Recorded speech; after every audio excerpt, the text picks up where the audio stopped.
So welcome everyone. This is the third session in the Market Systems Resilience track. And today we're going to focus a little bit on, who uses information and how is it used. But in so doing, some of the conversation will kind of overlap a little bit with some of the prior conversations we've had, which I think is useful because we'll be learning a little bit about different contexts and where this is shared. So can I just see a show of hands of who in the room was at either the first or second Market Systems Resilience track conversation? Okay, great, that's helpful. So you did not need to be in those conversations to be part of this, but that is helpful for me in terms of how to frame this. So we've got three very interesting panelists here, and we're going to be talking a little bit about their own experience in working in market systems resilience. And they're coming from different perspectives. Some of the conversation is going to be about the private sector and what the private sector is doing. Some of this is about building innovation and through resilience in different systems. And some of what we're going to talk about is which kind of stakeholders are actually interested and involved in this space. My name is Margie Brand. I'm with the Vicara Institute. And as some of you heard yesterday, we've been exploring market systems resilience for quite a while, developing frameworks, doing assessments in different countries, running global communities of practice around market systems resilience, and working with the private sector, donors, and implementing partners on how to think through market systems resilience from all those perspectives. So I wanted to start by turning to the far end of the panel. And we've got Herman Brewer, who's with the Wageningen Center for Development Innovation, based out of the Netherlands. And Herman, in that role, Herman, you're advising a lot of people on multi-stakeholder engagement. It's one of your key roles at Wageningen. And you've also been working a lot in supporting resilience in food market systems, and particularly in protracted areas with protracted crises. But we wondered a little bit, what does food systems resilience mean? And what does it mean to put it into practice? There's something you talk about, ABCD. What is that, and how does it allow us to understand this more? Yes, Margie, thank you. And hello to everybody here. It's really great to be here with you. James, can you hear me, James? Great. Yeah. So I'm based at Wageningen University, and that's, as many of you know, a university known for its work in agriculture, environment, climate, water, etc. So resilience is very much at the heart of our thinking. And I've been involved in a couple of projects, and one project that I'll be talking about today is a project that we're doing in Somalia in collaboration with FAO on food system resilience.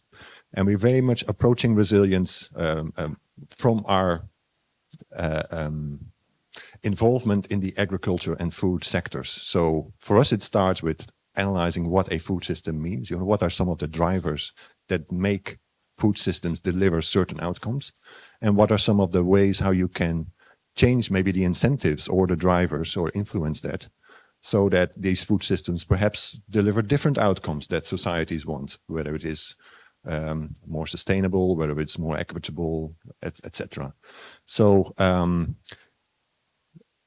we then started looking at what a resilient food system looks like. And based on a lot of literature research and consultation with colleagues and partners, we came up for a very simple kind of heuristic for policymakers. And we're still working on the scientific kind of working out of this thing. But over and over, we saw 4 different properties that we saw in food systems that were really resilient. And we call them the ABCD of food system resilience. And the A stands for agency, the B for buffering, the C for connectivity, and the D is for diversity.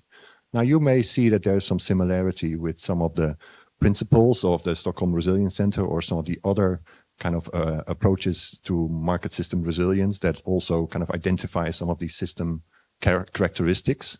And when you talk about agency, I mean, part of what you're talking about there is kind of this means and capacity to mitigate risk. So you've got the means to do it. And I think buffering, a word that I hadn't seen before in a lot of and definitely isn't in the resilience framework we're talking about, but it kind of connects when you explain it as you've got something to fall back on, something that kind of buffers the fall, I suppose. Yeah, that's right. So the buffering is really about keeping stocks. And that can be done in different ways, of course. And you can also apply this on a very personal level or farm level, but also on national food stocks, as a policy issue that you could invest in as a country, or also on a company level. You can think about buffering as something that you want to do. You might want to keep some money in a saving account if times are tough because you're not ready to invest. Of course, buffering is not a strategy you always like to do because it doesn't give you the best possible return on your investment. But it's definitely a sensible coping strategy in times of shocks and stresses. It's really helpful to hear about ABCD, and we'll circle back to you in a moment because it'll be interesting to hear about some examples that are linked to that. But I wanted to move over to Monica Barrero. Monica, originally from Colombia, I believe, and currently based out of Thailand. And Monica, you're working with the UNDP as the Global Program Advisor and working on a program, and I'm going to read the name of it because its acronym is ISGAP, but it's the Innovation Small Grant Aggregator Platform. And we're interested to know a little bit more about this, but I want to recognize that you worked for several years in many different places. You were with the UN for a long time as the Environment Regional Office for Latin America and the Caribbean, based in Panama, playing different roles. And I think you studied in the US and Spain and Canada and Sweden. So you bring a lot of different context and expertise to this. So tell us about ISGAP. What is I understand that you're investing in resilience in the longer term within particular businesses and communities, and particularly through even social enterprises and nonprofits running. What are you doing? Thank you. Thank you. It's a pleasure meeting you all and seeing many of your faces as well. And thank you for the invitation to the panel. So before talking about ISGAP, maybe I would like to frame that we as UNDP are contributing to an adaptation innovation marketplace platform in which we are partnering with key stakeholders. Many of them are actually present in this forum. So we are partnering with GRP, Climate Kick, the European Union, the Adaptation Fund. And the idea of this adaptation innovation marketplace is to crowd in financial resources, knowledge management, investment opportunities to untap the potential of locally led adaptation actions on the ground. So this is more or less like the framework where we are operating, and inside that we are anchoring different programs or projects. And there is where we have the ISGAP program. So the ISGAP program, again, more or less partners with the same stakeholders. The idea is to function as a platform, and we give small grants to NGOs and CSOs that are implementing different tools, practices, or business models at a global level. So currently we have 45 NGOs that are part of the program, and we try to, with the knowledge and the capacity of this network of partners, bring in, additional leverage, additional financial opportunities, or the provision of technical assistance, or just the fact of, allowing these NGOs to interact and exchange knowledge within them and with other partners. It's already a good, achievement of the program. So that's more or less what we are trying to do. It's interesting that, as I said, that kind of investment in resilience in the longer term in systems and helping institutions that are doing that work. I wanted to introduce Ralph Hamann, and Ralph is with the UCT Graduate School of Business. And Ralph, I was looking at some of the things you've done research on. One of those is organizational responses to complex social and environmental problems. And another piece is around entrepreneurship in resource-constrained settings. And it's I'm really interested in the work that you're doing. We run the Global Annual Market System Symposium, and last year, for the first time, it's focused more on the donors and implementing partner development organizations. And we brought in private sector who was speaking about understanding resilience in their supply chains, or we also spoke about in financial systems. And it was the highest rated sessions at the whole event, where people were saying, we need to learn about how the private sector is understanding resilience and tracking it. My understanding is this is exactly what you're doing. is connecting with the private sector and researching is particularly focused currently in corporate South Africa, is my understanding. But what are examples of how the private sector is thinking about resilience as part of their business models and also in communities that they're probably selling to or supplying from? Can you talk to us a little bit about what you're doing in that area and maybe even some examples of what you're finding? I think it's on. Great, thanks. Great to be here. Is this actually on? Doesn't feel like it from here, but that's fine. So it's down. Okay. So you ask about an example. Just hold on. We're going to just check for the online audience. It is on. I'm going to test now. It's now okay. That's good. Thank you. So speaking of examples and speaking about corporate actors for a moment, because of course we could be talking about all kinds of market actors, but focusing for a moment on corporate efforts to address resilience, whether or not they use the word or not. Two examples that I want to quickly mention that we did studies on is an insurance company, Santam, down the road from here, their headquarters. They started, well, about 12, 14 years ago, they suffered severe insured losses, especially in one part of South Africa that if you drive about 5 hours towards the east, they have quite a lot of important clients there, and they tried to figure out what was going on. And to their credit, they established a kind of a learning community, including colleagues at UCT and other research organizations. And, you know, it's not surprising to us now, but one of the first outcomes of the study was that this was not a once-off event. These fires and floods, this was a sign of things to come because of climate change.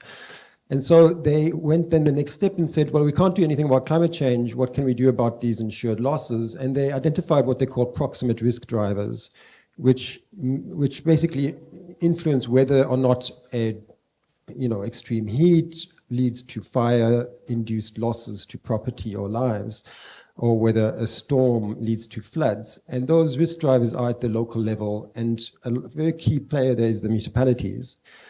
So they established this partnership, and now this partnership with municipalities is extended into 50 municipalities in South Africa. It's called the Partnerships for Risk and Resilience. And it's quite a remarkable initiative where a private sector actor is working with the public sector to address what I think most of us would recognize as resilience. Another example in that research was a retailer called Woolworths, where they were worried about increasing threats in terms of water security in their fresh produce supply chain. And so they embarked on a program to enhance... What kind of, for those of people not familiar with that organized or that business, what kind of business are they in? So this is retail. You go down the street and you want to go to buy some fresh produce. Woolworths is a well-known retailer in South Africa.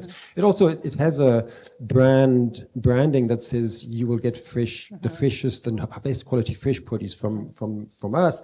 And part of that is commitments to suppliers. So what was interesting there is that they had particular kinds of relationships with suppliers that motivated them to say, we will not just go to market elsewhere, we will work with those suppliers and not just work with the suppliers, but work with the catchment at the catchment level. Because they'd done what they felt they could in working with the suppliers themselves. They realized that work had to be done upstream in the catchments. So they have been very active in trying to help the state again eradicate alien invasive vegetation, which sucks a lot of water out of our catchments. So those are just two examples. There's a bunch of others I could mention, but they illustrate how companies are becoming involved at a strategic level rather than a philanthropic level in trying to address resilience at catchment level, at local municipality level, and the like. And so they're doing that in these two examples because they're concerned about their customers, they're concerned about the suppliers.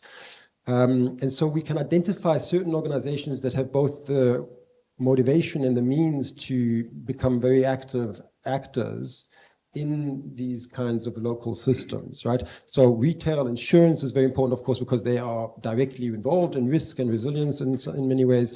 Generally, finance is very important. You can leverage a lot of change if you work with finance companies. But then I also think that actors like GRP would do well to work more closely with associations. In South Africa, we have something called the National Business Initiative. They are concerned about resilience. they do not currently interact with the resilience community as we define it, right? So if you go to most managers, if you say the word resilience, they will think about individual resilience, or they will talk about organizational resilience. They do not talk about it as social, ecological, or community resilience. And so some of the things that we try to do in our teaching and our work is to say to businesses that their own resilience depends on the resilience of the systems around these organizations. And that's the last thing I might say is, as far as evidence is concerned, I think there's a lot of opportunities to push companies to at least help in the data collection and analysis efforts at sociological systems levels rather than just at individual and organizational levels, which is currently their priority. Right? So to extend the scope of their data and evidence collection approach to those levels, and they would not be that interested to do that by maybe themselves. what I'm going to do is I'm going to circle back, because I think that's a really important point, and I don't want to be lost in this conversation. And so let's circle back in a moment to talk more about that data collection by companies and what the challenges can be, but also what areas they can look at. I think really useful, really important. And I really appreciate your talking about sort of these risk drivers that companies are starting to look at in local areas and what that means. And then very interesting, this partnership for risk and resilience that's been taken on at municipal level, but with private sector. Herman, I want to come back to what you were talking about. You mentioned sort of this ABCD, and it's a very different area to what Ralph was just talking about in terms of kind of the private sector looking at these pieces. This is looking at a much more local level. I know that you've been doing some work in Somaliland, and I wondered if you could talk a little bit about some examples that you're seeing that relate to kind of resilience and risk reduction and coping methods in Somaliland. And I think it was the fodder industry that you're looking at? Yes, it was indeed the fodder industry. And this is part of a project funded by the Dutch government with FAO and Wageningen University, where Wageningen University was brought in. Can we just check the sound again? Is it up?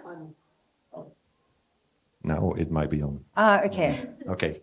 So funded by the Dutch government, working with FAO and Wageningen University.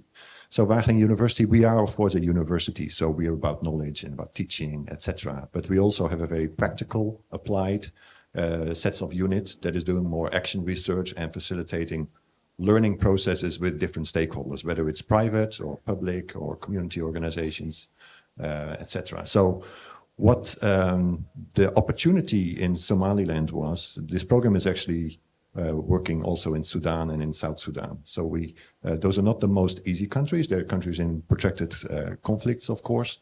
And the whole idea was, if you want to work on food system resilience, and you also want to measure what the results are, what are some of the options that we've got? So it's very much we decided, well, we have to build the ship as we're sailing it. So it's very much an approach that will eventually become quite robust, I hope, but at the moment it's quite messy, I should say.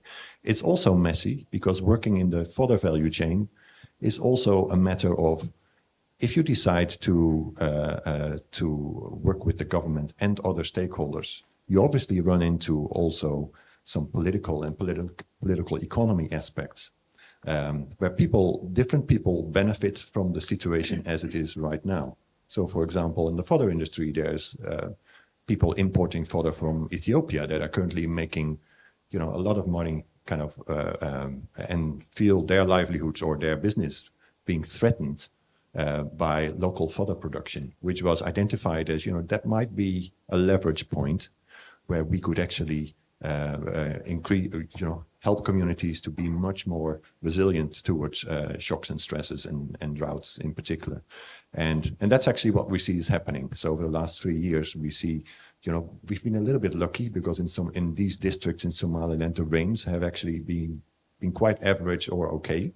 That fodder production has taken on. People see it as a business.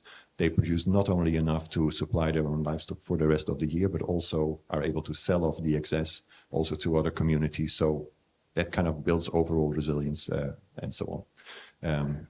The other reason why I think it is a messy project, and I don't have any problem calling it messy, because we are constantly adapting also, because in these communities, conflict is there all the time. It may go up, it may go down. Some of the conflict may be coming from higher levels or politics, But some of these conflicts are also very much community-based, around assets, access to land, family conflicts.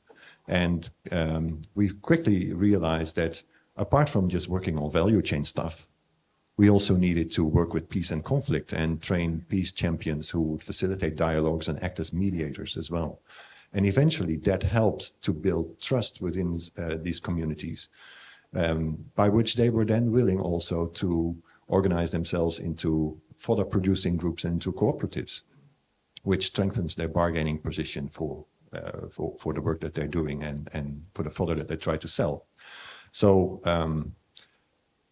one last thing about this approach is it's very much a learning approach.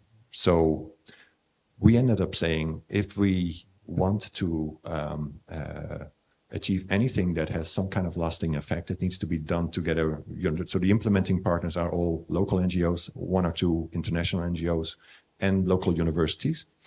And we decided to have lots of sense-making workshops and learning journeys where people would just go and visit each other's projects and villages and kind of find out what was going on, talk very nerdy stuff about farming and about livestock and about life in general, but also to really figure out how can we tap into some of the local knowledge that is out there, because that's people have been living under harsh conditions for a very, very long time and probably have a lot to offer. And we might see where we as partners and organizers from outside of Somaliland, where we can add expertise, but we're not here to deliver a certain package of interventions.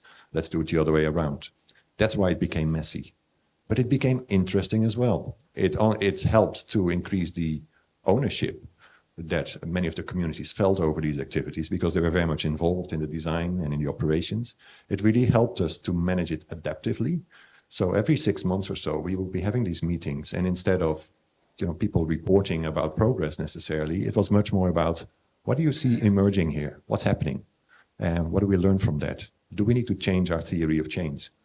So that whole program logic kept being overhauled at the time, and really, really thankful for the Dutch government for encouraging us to take such an approach, which was very flexible and helped us to also adapt to where the weather, where the conflicts, and where some of these other big drivers of the food system unresilient, if you can call it that way, that they were influenced by. Great. And we'll circle back in a moment to hear a little bit more about some of the stakeholder groups you're speaking about and kind of what has come out, emerged from bringing different types of stakeholders in.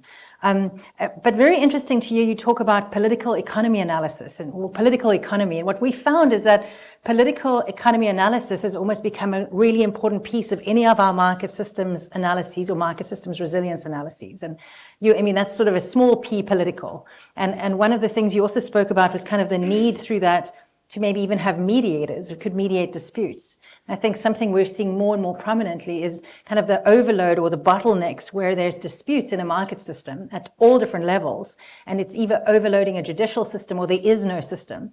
And kind of having these sort of commercial mediator functions through associations or different types of structures has been quite a change maker in so many areas. In terms of dispute resolution and also being able to build more resilient systems that can operate in a better way and have investors feel more comfortable investing in a space where they know that there's kind of more transparent and rules and laws can be upheld and contracts and those type of things. Really important. I want to talk to Monica. Monica, you were talking a little bit about what you're doing in terms of channeling finance to locally led adaptation and innovation. Do you have examples for us on the kind of innovation that you're supporting, that you're seeing connected to resilience? What are people doing? What is needed? Yeah, thank you. So with the 45 organizations that we are currently supporting, we have a completely varied projects.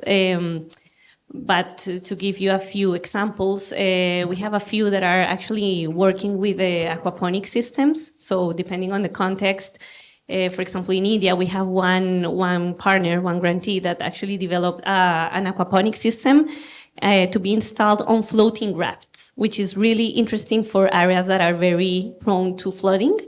And it has proven to be very well received by the community and has helped build their resilience from the economic and from the environmental and even from the disaster risk reduction perspective to such an extent that they have been replicating this in Bangladesh and they are exploring ways of replicating this in Sri Lanka.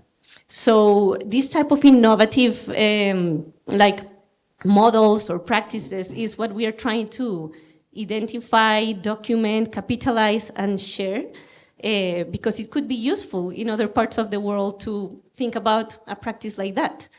For example, in Mexico, we have another very interesting grantee that actually has recovered some traditional knowledge from the Mexican Oaxacan indigenous people, and they installed some fog catchers that actually, capture water in these really dry. So it's capturing the fog out of the air. It captures the fog. It is really like incredible. I mean, for me, when I saw that existed, I was very surprised. And it's not a new technology. It's actually an old, antique, traditional knowledge that was rescued. So they are catching water with like in the fog, and this water goes to some channels, and this has actually contributed to the communities to have up to 3 production cycles of vegetables when before they only had 1 production cycle. So of course this is generating empowerment in the community. When we ask them how do they maintain these fog catchers, how are they doing for the sustainability of these fog catchers, they were like, no, but the community, when they install them and they see how they manage to produce more and sell more and actually invest that into their households, they understand that they need to maintain it and they own the fog catcher. So there's basically 1 fog catcher per family. And when the system is kind of working, the NGO moves into other communities. And the last example is in West Africa. We have another partner that is doing bioclimatic construction. So they are, using local earth and wood and different materials locally. And they also rescued like an architectural design that was used also a long time ago. Is very bioclimatic, cheap. And they basically subsidize part of it, but the community contributes with another part of it to build their house. And then basically they are providing affordable housing in an area that is, very poor, where communities are at high risk. So these are the type of innovators.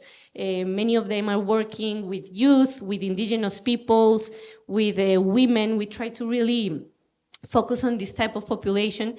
And these organizations know very well what they are doing. They have a very close interaction with the community.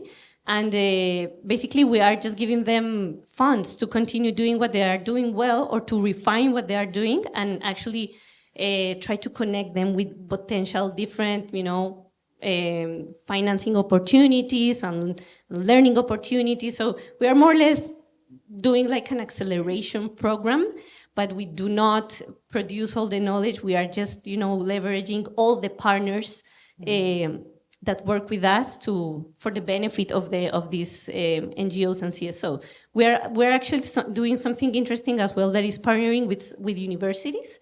Many of these stakeholders have a business model operating. They are producing something, acai berries in Brazil, or dry season gardening in Ghana, in Uganda as well. And since they are NGOs and they are really, good with the social and the environmental aspect, perhaps they lack in some cases the business perspective. So we are partnering with MBAs to kind of, link interns that need to do, a specific course or gain some credits. We are partnering them with our grantees to actually, define a specific work plan and resolve a specific problem that the grantee has. And it's a really interesting gain-gain situation, because we are putting the universities and the academia at the service of real-life projects. And the and the grantees are needing support in specific areas. Some of them have requested the interns to help them do a market analysis or analyze their value chain or help them, design a revolving fund or things like this. And it's definitely a win-win situation. And I think that all of us are working of this interaction, this experience. That's interesting, Jürgen, you talk a little bit about the kinds of technologies and innovation that you're supporting, and I think it links so closely to a lot of the conversation we're having in the market systems resilience and market systems development space, where we look at how do not focus on a technology that we all want to sort of put out there, but how do we look at the dissemination of innovation and of technologies, and how do we build market systems so that the market actors are meeting regularly and already have networks and connections. So when a shock happens, they can very quickly make a decision on what is needed and how to disseminate in technologies that have already been tried and tested, or something that's new through the system. And so that's really interesting when you start looking at the technology side, but the dissemination piece, and how does the market get ready to be able to identify threats, identify challenges, make quick decisions, already have distribution channels out there to disseminate many of these new ideas or technologies. So really interesting how that connects. I wanted to come back to Ralph, because you'd actually mentioned something really interesting. You'd given us two really good examples and quite differing examples. You mentioned Santam, that as an insurance company, and then also Woolworths as kind of more of a retail company and on the food side, and what they were looking at investing in. And you started talking about collecting of data, and I think this is so much of what we're talking about in this session. What is the data that they are starting to collect and look at? And you were talking about maybe challenges in doing it. Can you talk a little bit about that? Thanks. So, I mean, one way to answer the question is to connect to, what was mentioned about the ABCD. And in some ways you suggested, in some ways, a contrast between the corporate space and your kind of context. And that's true when you look at your fodder project. But the ABCD does apply here, right? So for the Santam example, I mean, in fact, all of the examples we studied, agency is really crucial because you want to identify the actors that have influence, and then you want to assess their capacity to act in order to work with them or ignore them. So, for example, Santam had a strategy to work with government. Woolworths had a strategy to try to ignore government as much as possible. So don't quote me on that, please. That would be really a very sensitive thing to say out there. I think it's very interesting to identify why some companies take what, and it's not because of a certain stance on government. It's because of the circumstances of that organization in that kind of situation. So I'm feeling a bit bad about saying that now. Is this recorded? On the agency, if you're looking at municipal capacity, for example, there is data out there. The Auditor General in South Africa has some very significant, important, and mostly depressing data about municipal capacity. Focusing, of course, on finance, but finance in municipalities is so important. It's such a strong indicator of capacity in local government. There's other data. Municipal IQ is an organization that collects data on municipal level dynamics. So some companies look at that data. Then there's data on, let's take another one of the letters. I mean, buffering is mostly about resources. So in our context in business, we would be talking about resource slack or resource availability. And for example, water and energy, as you know, in South Africa has been very prominent. Companies are becoming much more willing and capable to assess reliability of access to those resources because of the water crisis in Cape Town, because of the energy crisis at the moment. I mean, nobody 2 years ago would have known about energy availability factors, EFAs, as an acronym. Now everybody talks about it as if it was something that they've always been talking about, And so that level of insight about what it takes to bring energy into our sockets and to allow light bulbs is much higher now, and people are actually looking at that data, risk evaluators and so on. And then, of course, the supply chain. Companies do have data on their suppliers a lot more than we would ever imagine, but they're not sharing that. That's proprietary data. So a big part of this story is what data is being collected, but what data is actually available to the public. And then there are other data sources on supply chains that are public, that are based on surveys and so on. Now, the key point I'd like to make is that a lot of that data is considered independently of each other and also by different actors for very different objectives, where I think there is a really big opportunity for a community like the resilience community is to say, actually, these data are relevant in a combined way. Right? It's not just the A, it's not just the D, it's the combination, and it's at the level of socio-ecological systems, not at the level of a company or a municipality or a supply chain. And so the aggregation and connection of those data items into, whether it's an index or some kind of combined indicator or something, I don't know exactly at what level. Is it at the municipality level? Is it at the catchment level? Is it at the supply chain level?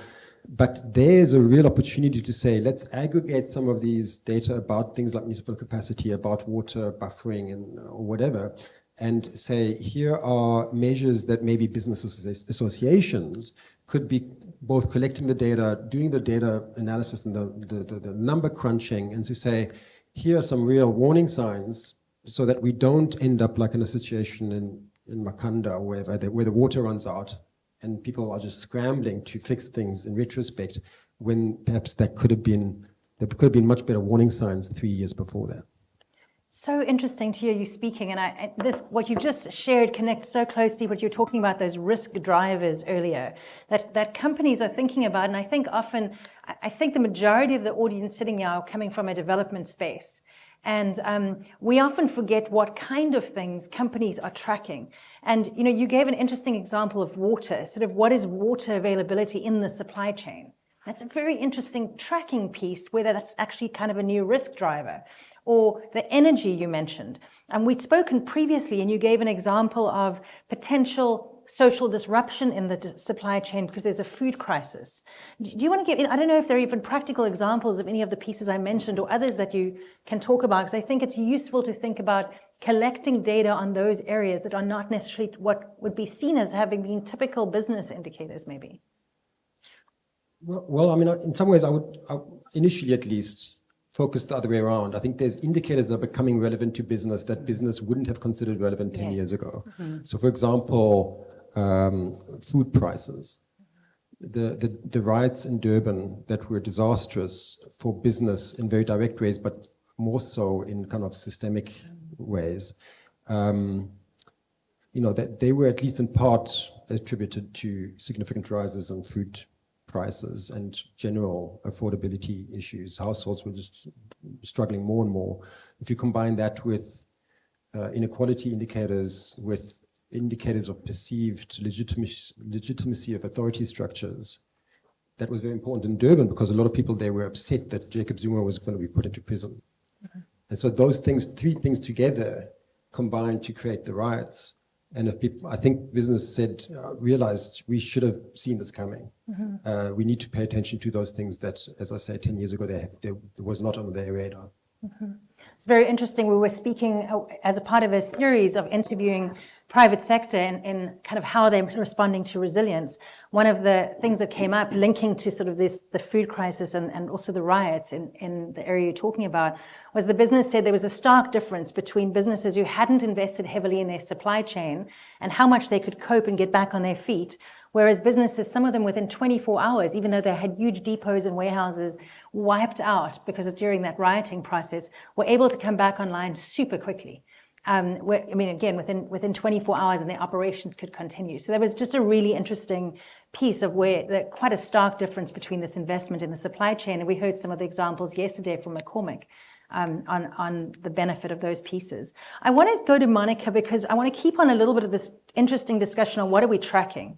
Monica, what are some of the data that you're using and what data that you're tracking and to understand change or whatever the factors are that you're looking at? That is I have to acknowledge that has been a challenge for us. Good, and we are working on that because we have different projects. They are completely, producing or implementing different practices, tools, innovative. In some cases, they are testing prototypes. So it's it has been, at least at the program level, very difficult to come up with, specific indicators to measure resilience in all of them. So at least some, key indicators we want to capture from them. So indicators related to women empowerment, that's something important for us. Maybe even if it's the typical indicator, but yeah, like kind of measure if with that technology or business practice or whatever they are doing locally is increasing the income for the families. It's difficult to measure, for example, hectares of land with forests, or because all of them are doing something different, but at least we are trying to capture, if this practice or business model is giving them more buffer to in their livelihoods, if there's a certain component of gender empowerment. And this one is more difficult to measure, but the environmental perspective is also important. In those projects that are working with reforestation or are working with water management, we are also trying to capture some of these indicators to measure resilience, but it has been certainly a big challenge, and we're still putting thought on how to do it, but mainly because we are dealing with different stakeholders. We are not dealing with, all of them doing the same thing in the same value chain, so we can actually come up with, 10 same indicators for all of them. It's not a project that we are implementing with our ideas. We are just supporting what they are doing. So for us, it's difficult to capitalize and document that and measure it. But now that you asked me about that, and not really, I would like to share a couple of thoughts more based on my previous experience, not so much in the UNDP experience, but before I was working in UNEP and doing a lot of work with sustainable consumption and production practices. I used to work a lot with business associations, SMEs, startups, and it's probably perhaps a reflection, because I know that these days we have been discussing how to come up with some parameters or maybe some guiding principles on how to measure resilience. And I think we should not forget that the businesses, the private sector have been walking for many years towards the sustainable production, or however you want to call it, greening the value chains, or doing sustainable production, or big corporations. Many of them are part of the UN Global Compact, or there are some Equator Principles, like many different initiatives that already exist and that basically consider things that are essential for resilience. So, the social component, the economic component, and the environmental component. So it's just a reflection to not forget that this exists, not reinvent the wheel, see what are these initiatives or programs or pledges that the businesses have already done. What are they measuring? They are measuring water, they are measuring resource efficiency, they are measuring how well they interact with their providers, with their suppliers. So it's not completely new. That's sorry, but I had to say it. I was thinking all these days about this, and sometimes I feel that we like to repackage a little bit the topics, but the bottom line is the same. We have communities that require, to have better livelihoods, aggravated now by lots of disasters, wars, COVID, so it's even more messy. The discussion about, producing sustainably with resource efficiency has been there for many years. And all that, if we do it right, contributes to resilience. So again, this is my personal opinion, but I think we should revisit what exists and see what are we measuring, what are those indicators that the companies, the governments are already, measuring, and connect with the dots of the resilience narrative, because the resilience narrative is bringing something additional. It's all about the adaptation to climate change, and is connecting other dots, perhaps beyond the sustainable businesses discourse. It's bringing other perspectives. So maybe it's like constructing and connecting what already exists, but bringing additional perspectives. And one last thing that maybe I would like to, if I have time to comment, is it's also very important that we engage the government. I was actually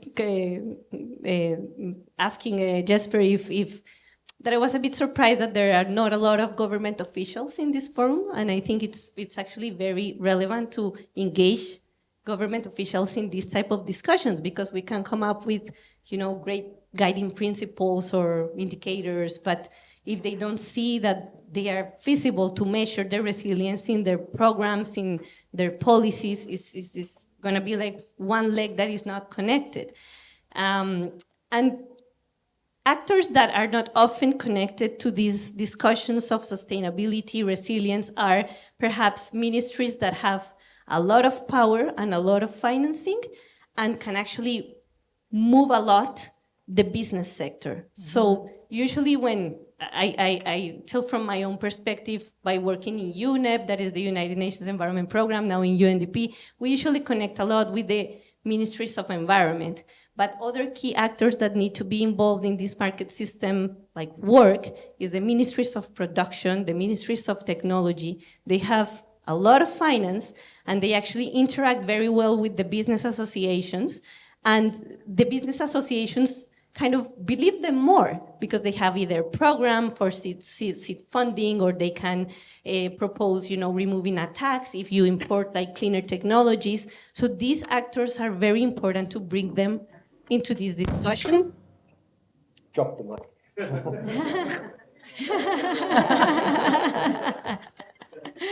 So I think that, we need to bring these not usual actors into these discussions. Mm-hmm. Beyond the, sustainability is not only a matter of the Ministry of Environment and UNEP, and it's like, where is the production happening?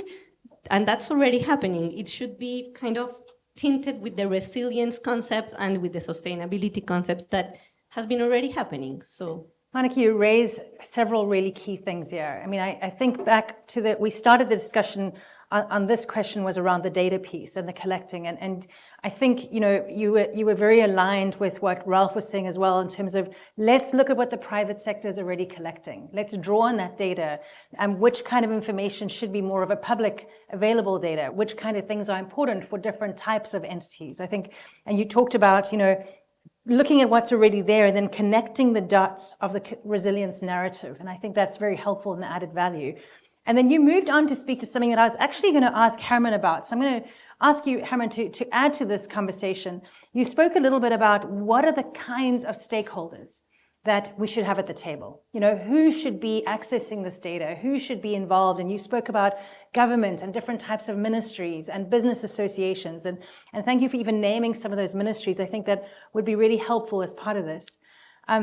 And the reason I wanted to hear from you as well in this, Herman, I mean, you authored the Multi-Stakeholder Partner Guide for Implementers, and you've done a lot of work around including non-typical stakeholders in this kind of work and discussion from different levels. Can you talk a little bit about kind of some of the stakeholders and the benefit of working with different types and in different areas? Yeah. Oh, I was mentally preparing to talk about indicators and data sets now, but anyway. Well, you know what, if you want to chat, why don't you talk about indicators and data sets first? You're welcome to. Well, just a short kind of addition to that debate. From the food system space, there is currently an effort by a lot of big brains in the food system, or in academia in particular, to find out, if we want to track how food systems are transforming and whether we're meeting our objectives towards 2030, etc. What data is available and what are some of the data gaps and how are data sets aligned or not? It's called the Food Systems Countdown Project. You can look it up. If you look at their inventory of all the indicators and data sets, and we're looking at what countries are collecting, you see that particularly for the cluster on resilience and governance, which is one of the 5 clusters that they're doing, it's a bit blank.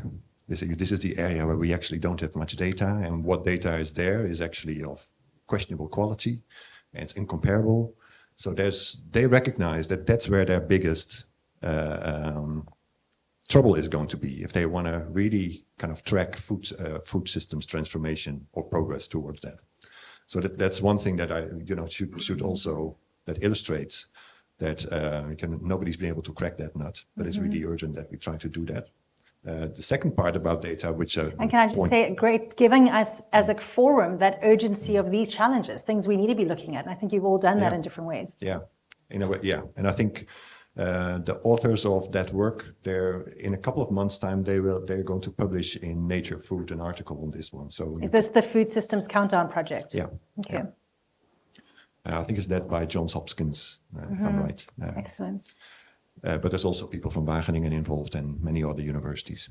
The other part about the data is that also in some of the plenary sessions, we've been listening to people talking about, we need more data, we need to kind of, so there's an urge to gather more data and get the metrics right, etc. And at the same time, at the end of the sentence, many people say, but it's also about storytelling. So we need the stories as well.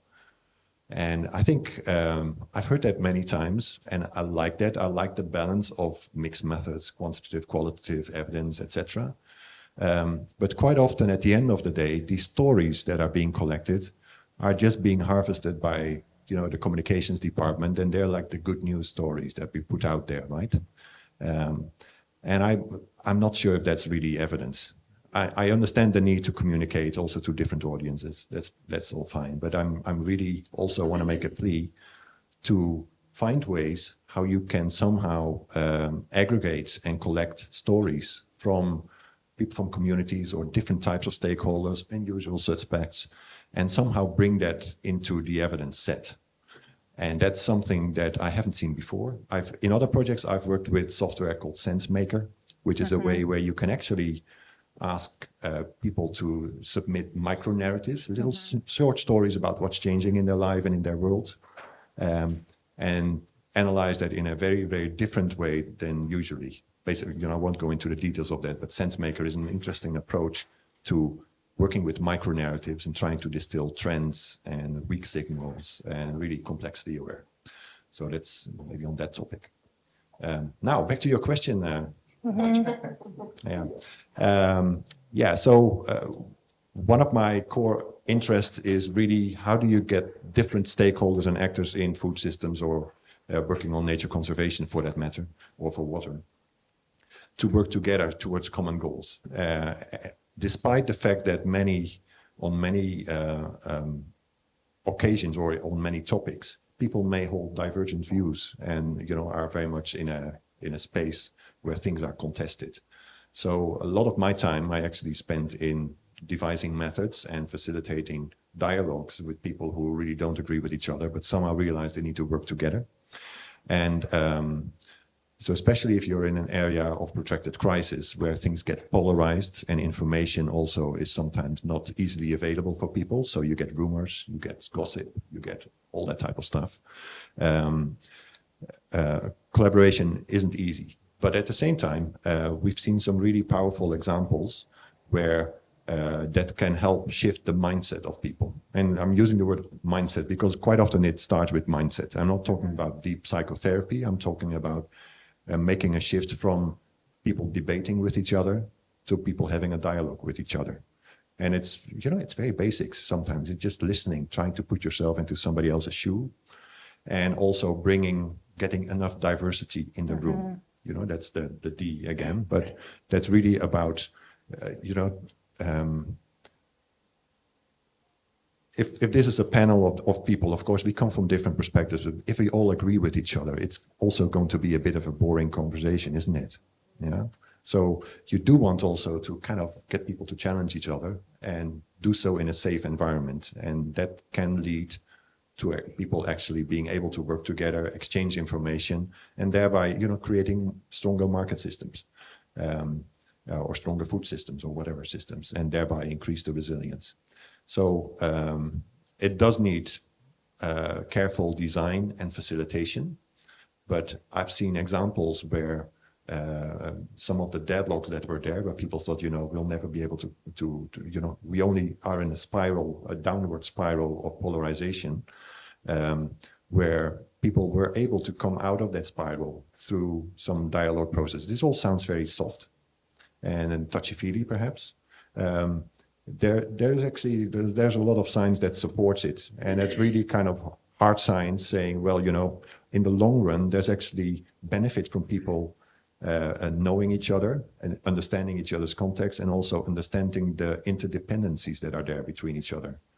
And if you then try to have also add some creativity and think about or imagine different futures, then it's not just about how do I solve my urgent issue that's aching right now, but it's also about how can I continue to have a business in 10 years or 20 years?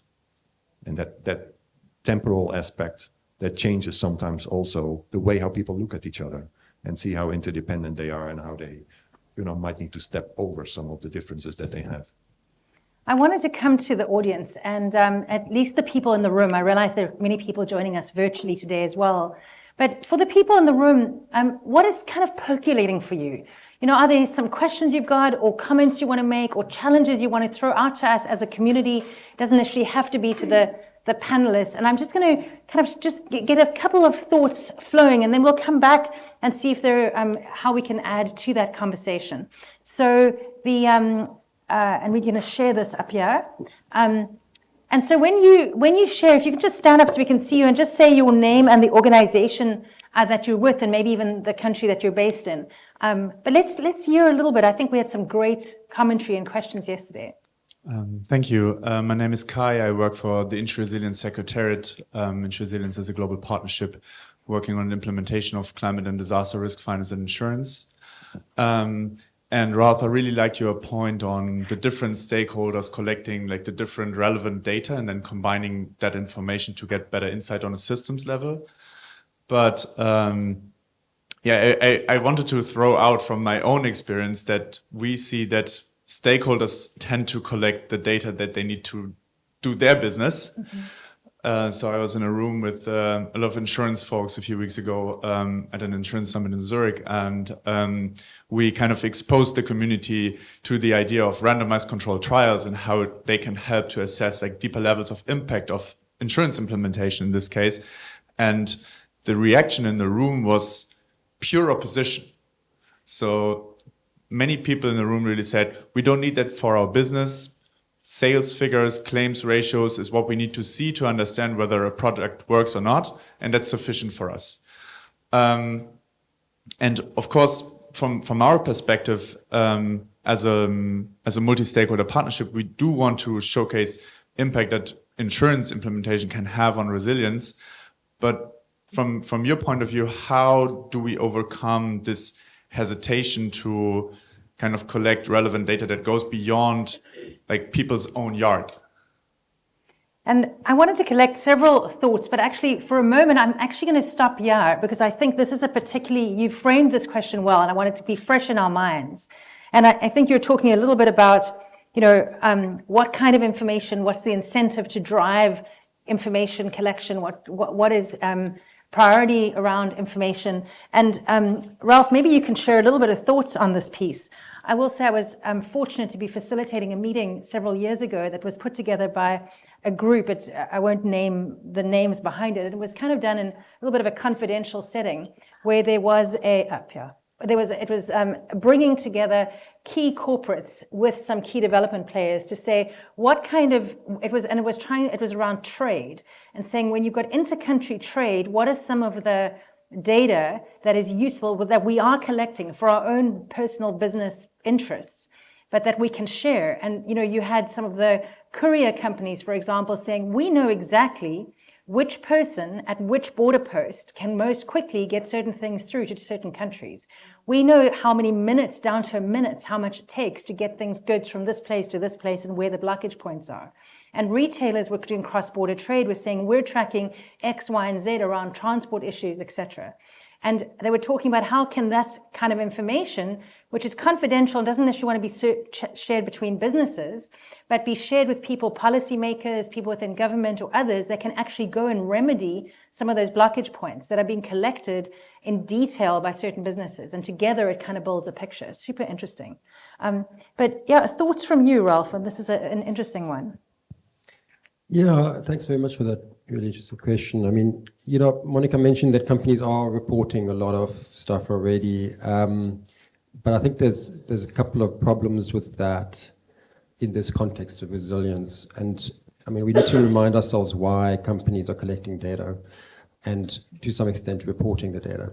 So I think that, very simply speaking, two reasons. One is that key stakeholders are demanding that, so investors in particular. So there's a whole movement now. Increasingly, governments are saying thou shalt report on such and such things. The kind of latest slogan is double materiality, which means companies need to report on the social ecological systems impacts on their own business. That's mostly of interest to investors. And NGOs and the like are interested in the company's impacts on the social ecological system. So that's like this two-way relationship. Now, those expectations are still very much focused on the company's own operations and to some extent the supply chains. They do not ask companies to collect and report data on social ecological system level. So I think there's a lot of this has to do about the level of analysis. The other reason they do this is for their own performance management and improvement, continuous improvement process. And it's important to them because especially progressive companies are tying some of these sociological indicators to performance, to pay and bonuses of managers in order to actually make change in the companies. But yes, to some extent, companies are including kind of sustainability and so on in those continuous improvement objectives, but still shareholder value is still predominant. And especially when there becomes then a competitive issue, they would be quite hesitant to report on data that they would consider to be in the competitive domain. So what that really means in a nutshell, in a short response to your question, that I think an important aspect here is not to expect too much from individual companies, but to look at who else would be in a position to perhaps collate and report and analyze that data. And I think there's an important role to be played by associations, for example, that's already been mentioned, but also the government. Some governments will be willing and able to do this.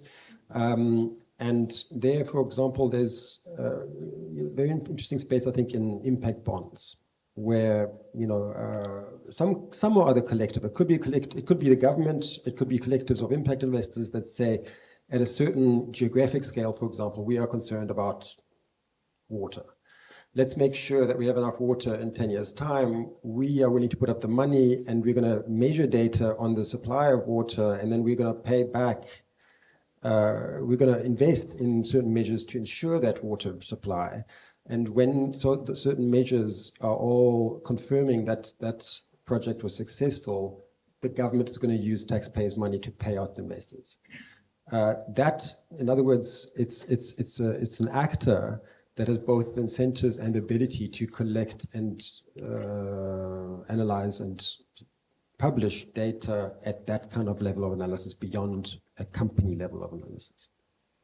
Thank you. A really interesting discussion. We're going to have an entire session just on this. Just let's get a couple others. I'm Ernest.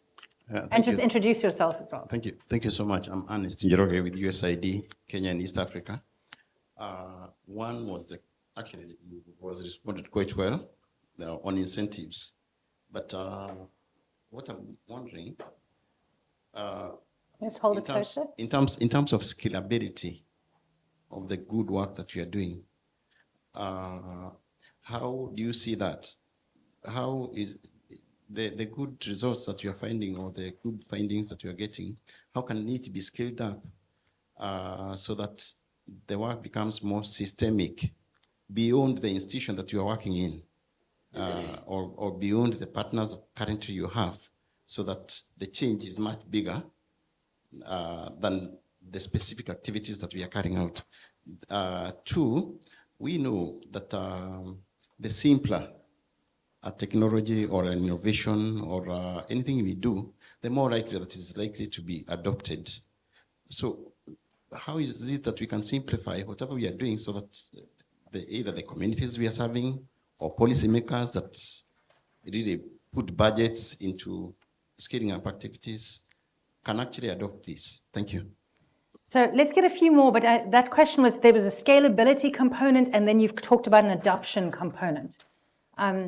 Any other sort of comments, questions coming up in the room? Yes. Thank you. I'm Kunal Parekh from CMS, Catalyst Management Services, that incubated Community Action Collab with USAID support during COVID times. And where are you based? We're based in India, but CMS operates in 25 countries in Thank Global you. South. So as we moved from the COVID times and wanted to build resilience with the potential of 25 million people, vulnerable sections in the society in India, to build resilience at scale, we definitely have to, while the household and the community level is going to be with our partners, we have got around 220 not-for-profit organizations in our collaborative platform. However, to build resilience at scale, the systemic capability, which is at the intersection of government, private sector, market players, as well as self-governance units.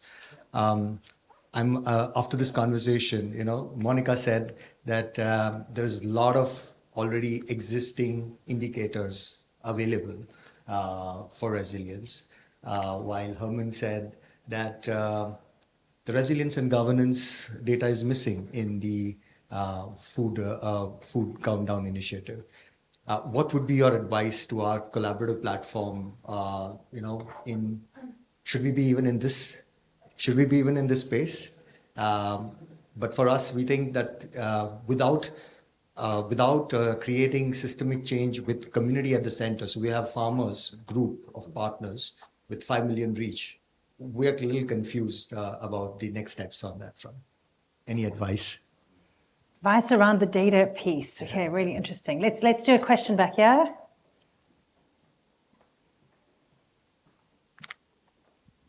Thank you. I'm Jose Correa from ESCOM. We provide the EAF that was being discussed previously. So it's going back to Monica's point about the And sorry, the EAF is the energy availability factor. Yes. The point about there being metrics and measurements by businesses in particular, and some governments, or all governments, I suppose. But that also And ESCOM, just for those not from South Africa, is a power provider, energy provider in South Africa. South Africa's main energy provider, yes. And somebody else mentioned that the proprietary nature of those measurements for individual businesses and the particular interests that those businesses have for their measurements. In aggregate, we could put something together, but the tension between the data being produced and being kept secret for business reasons. There's a possibility of anonymizing data, of still making the data available in particular ways to governments and interest groups. And the advice possibly to you is the data exists, people aren't sharing them, make a platform where they're comfortable to share it. It sounds impossible, even as I say it. But is there a space there where Walmart, who has that food security data in America, 100%, they've got it. They've got the centers, they're watching weather, they're collecting all the kinds of data that they need to make sure that their business will survive successive repeated hurricanes as it has. So I believe the data exists. I don't believe we have easy access to it unless we can make some kind of platform, make it available. Just comment on that, thanks. Thank you. So another data-orientated question. Anything else coming up before we kind of pull these together a little bit? There you go. I am Hal Carey, the FTF coordinator in DR Congo, Kinshasa. And I've been struggling yesterday and today to kind of reconcile something in my head around resilient food systems and how businesses operate, grow, and thrive as they're recovering from shocks. Then another minor or significant shock occurs, and our resilience and humanitarian assistance projects come in. How does the private sector respond and calculate that into their growth trajectory? In other words, sometimes assistance can be a disrupting factor in the sustainability of enterprises and durability of them over time. And when I'm trying to think about how to program interventions in a space where this is likely to occur, I'm trying to better understand what factors need to be considered and to create that sustainability and resilience of enterprises, because we all give our humanitarian assistance in different ways. Some do it better in not distorting the market. Some distort the market pretty significantly. So, thank you. Great question, and this is around the market distortion, and particularly with humanitarian, where there's a humanitarian crisis or whatever it might be, and I'd go as far as saying even in general development work. So quite a few pieces we've talked about here. I mean, there's been a question about the scalability, adoption. There's been two different kind of building on this data piece, and I think this data one is interesting. If there's anything that's coming out of this session today, I think that's probably the challenge piece and the opportunity to take conversation forward. That's a really important part. And then this market distortion. I don't want to ask everyone here to respond to all these pieces. Choose one, speak quickly, and we'll see where we go. Herman. Three difficult questions. I'll keep it short because some of these data questions are not really my specialty. But I do recognize the question of, sorry, what's your name? Hal Carey. Hal, yeah. Around data, around market distortion. And I would say from a public perspective, you've got two main tools to kind of, two levers to push. Really, it's subsidies and it's taxes. And both of them are market distortions in a certain way, right? So I guess there's also the question, how much market distortion is acceptable in a certain situation. And of course, that changes per context. After a big shock, you may find lots of acceptance for governments kind of really stepping in and distorting markets. But under normal situations, you would rather have not so much of it, right? So maybe that's only one thought that that comes to mind from a public sector perspective. But maybe others can talk more about, how companies can work with that and also the dimension of your question about growth strategies for companies. Yeah, and maybe I can add, I think it's an interesting question. We're doing a lot of work in the moment in the Ukraine in looking at market systems resilience studies and market systems mapping in the Ukraine to understand in a crisis and emergency context, what is changing, which kind of private sector still exists, what are the needs to keep that private sector moving and going? It could be cash flow, it could be whatever it is, so that as different areas come back on track and production can start again or activities can start, what kind of investment is needed really quickly to keep that going? And how does the humanitarian piece not put those enterprises out of business so that when things come on track, those businesses are no longer? And so some of that's, channeling obviously humanitarian support through the private sector, but some of it is in places where there's crazy conflict, and even in the areas where you're working, you can't always use the private sector. But you've got to look at how do you keep them running? How do you keep those facilities running? How do places adapt their energy use so that if they can't use one kind of energy source anymore, they've got to use for their whole production facility? How do you help get that on track very quickly so that things can carry on? So it's not just the humanitarian support, it's about how you get that market system continuing and resilient. Super interesting work, I think, in that area.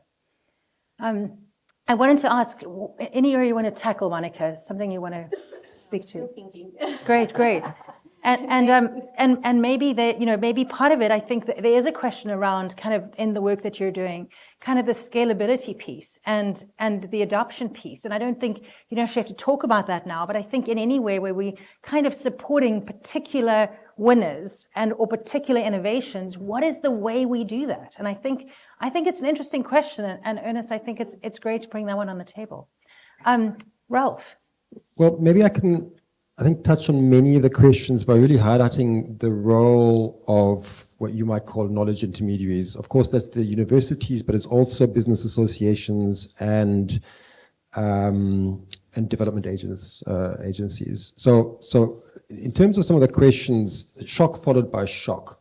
I mean, we have a whole bunch of research now that shows the different ways, and I can't explain, just go into detail in the short amount of time available, but the water crisis in Cape Town really helped us respond to COVID in all kinds of interesting ways. For example, in the way that local community groups organized to respond to hunger as it arose because of the lockdowns. So those community groups were already existing, they already had their relationships, they could deal with the next shock quickly? Well, it's a bit more complicated than that, and I don't want to go into detail because of the time, but one of the important things was that universities, our university, for example, created an online platform telling stories about the drought interviewing people, putting all that online. That is an example of making good use of a crisis, which then I think helped people respond in different ways to the next crisis. In our case, it was just 2 years later. And we have a paper on that actually coming out quite soon in a journal. And then there was a question around data platforms, and of course universities play that role, right, hopefully, or associations and the like. And then lastly, it also has a role to play with scaling. And I think one of the important ways to scale something, 2 ways that I quickly want to mention, is really emphasizing the demonstration effect. Because, for example, we also have in the Food Lab, we have a program on supporting small farmers in KZN, and that is just a small part of a KZN. But now the whole KZN being a province within South Africa. KwaZulu-Natal. So eThekwini municipality is now using that little project, that project that we've been doing, and wants to do something very similar across the whole, which is South Africa's 2nd largest city, right? So it's already there's a scaling that happens because people are saying, this looks good, we want to do something like that. And the demonstration role of these kinds of things doesn't just happen. We need to work on that. We need to tell those stories. We need to put videos on the web. We need to talk to people, build relationships, get people to visit, have workshops. All that kind of stuff is really important. And then finally, another important way to scale is to bring national governments and public finance into the mix.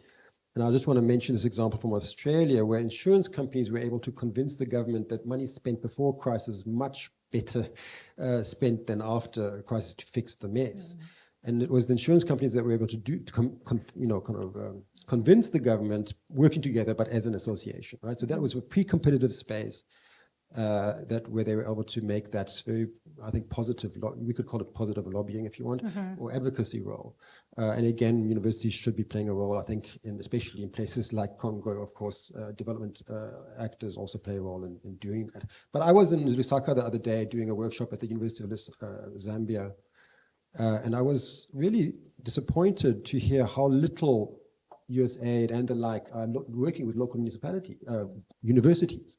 Right, so I really think there's an important role. It's not always easy. I know what some of these universities are like, but I would encourage development agencies to be more proactive, working with universities, local universities, because after all, that is where human capital is built as well as social capital. And interesting, a lot of pieces that have been raised, I think, here, and you spoke about insurance companies being the advocates for pre-collection before there's a disaster, collecting data and investing beforehand rather than fixing something afterwards. I think there's a lot for us to learn in that space. And you also spoke about kind of this demonstration effect and linked to Ernest Njoroge's question around scaling. And I think that there's a lot of work that we do that is looking at how do we influence, as development actors in this case, competitive landscapes. So what are we doing where we're not just investing in a space or trying to change something, but we're trying to change the way businesses will end up competing so that more businesses will take something on, a new behavior, an investment, a business strategy. And then by that nature, they need to take it on to compete, because it changes kind of a space where many of the environments we're working in, where we talk about businesses kind of being extractive. You don't mind taking advantage of a customer or not investing in a customer or even competing against other businesses with negative means. But how do you compete? By investing more in your business and investing in your customers and improving your supply chain and improving your distribution network. And what do we do in the background through supporting different signals and amplifying different signals and good practice or whatever it might be, so that you've got reinforcing type mechanisms within a society or within a market system that can actually reinforce good behavior. And I think that becomes a really important part when we talk about scaling and adoption and kind of these sort of demonstration effect pieces. Very interesting. Monica. Yeah, maybe a little bit to comment on the replicability and scalability. It is definitely a challenge, but I do think that there are 2 ways of trying to, showcase the work that the great work that these organizations are doing. One is bringing whatever they are doing, it's not really demonstration, because they have been working in some of these cases for years already in that business model or practice. But definitely the government needs to be aware of this. And by government, I mean different levels of government. So you mentioned the local governments. It would be great if we can inform the local governments what are their own people doing, and maybe they, a light bulb it turns on and they say, wow, I have a lot of similar regions in the country where these floating rafts could be implemented. So let's do something. Let's learn from this local actor and let's try to replicate. So one stream of trying to replicate this work is definitely engaging the government, especially local actors, local governments. And then there's we see, at least from this work that we are doing with this gap, or what we are trying to do is also do a lot of thought leadership and raising awareness with the private sector, the financial institutions as well. And we are a little bit analyzing ways on tapping into blended finance approaches.